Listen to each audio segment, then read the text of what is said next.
Hey guys, welcome to Secret Groomer's Business. Sorry, I'm just trying to get that light out of the way, that's a bit better.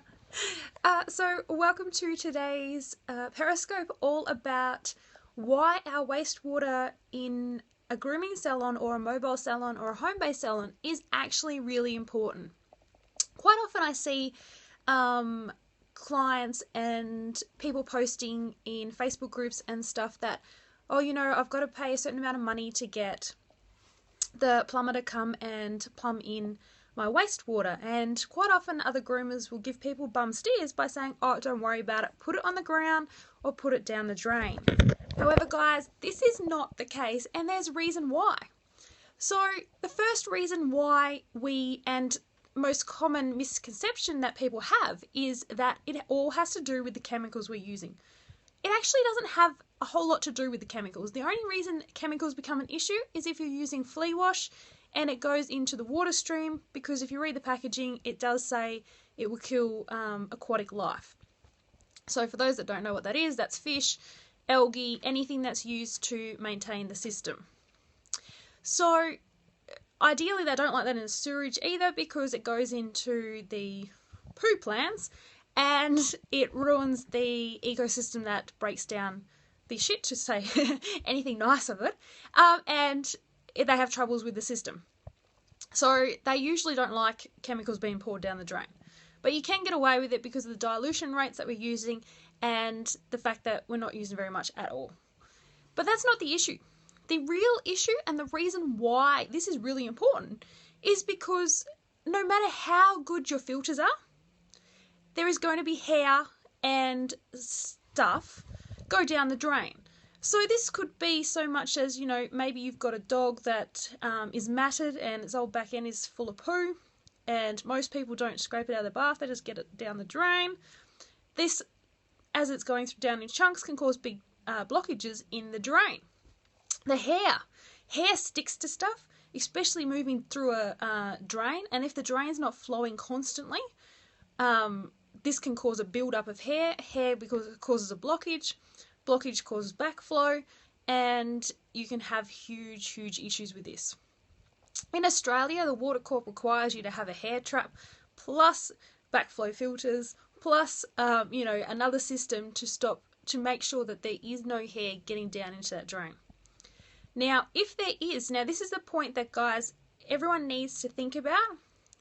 If hair gets down that drain, and if there's a blockage, and if they find out that it's dog hair, now everyone can say, well, how do they know it's my dog hair?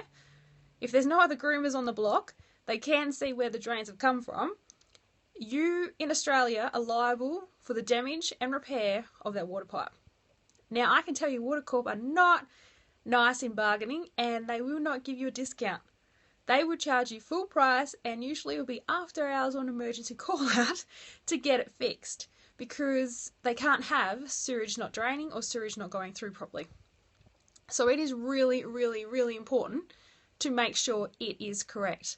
Yep, so in some states, guys, you're actually required to have a license to dispose of anything commercially waste. So commercially as a business, dumping anything.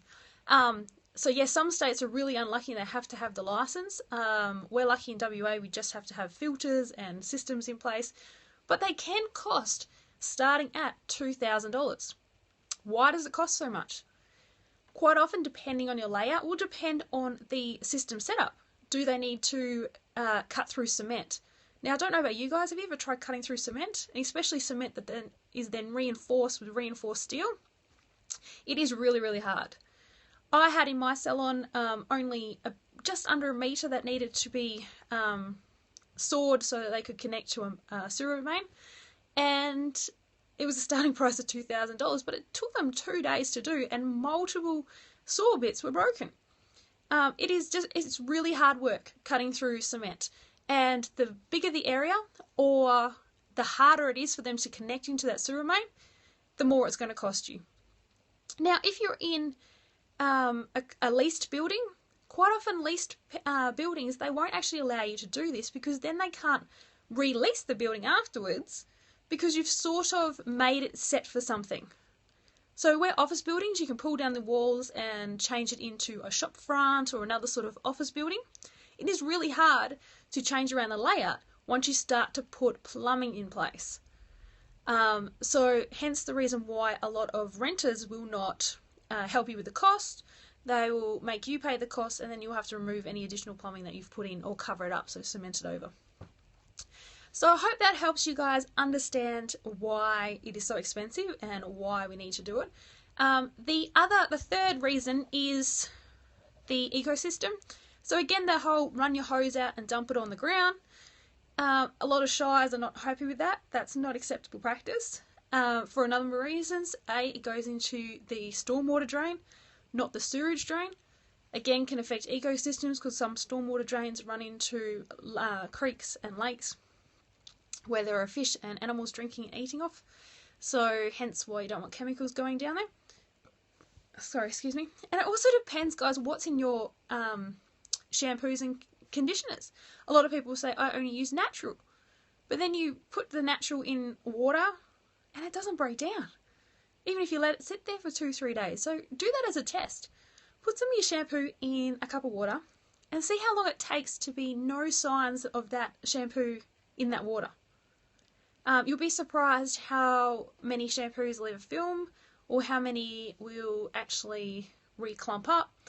And it's a really good test that if you're sending, that little tiny bit of water to sit there, how much are you actually putting down the drain and what effects are you actually having on the drain. So that's all for today, guys. Hope that helps clarify the need for and the importance of waste water and why it is actually a big issue in running a business. If you have any questions, head over to Secret Groomers Business on Facebook or Twitter and we'd love to have a chat. See you later, guys.